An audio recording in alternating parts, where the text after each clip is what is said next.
आफ्नो घर आफ्नै डोजर लगाएर भत्काउँदै गरेको अवस्था। गाइजहरू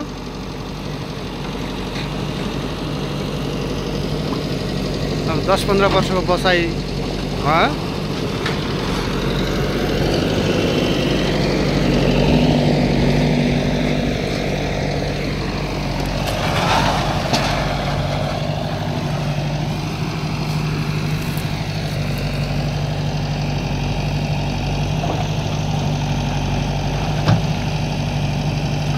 स्कुलको हाता क्षेत्रभित्र पर्थ्यो मेरो घर।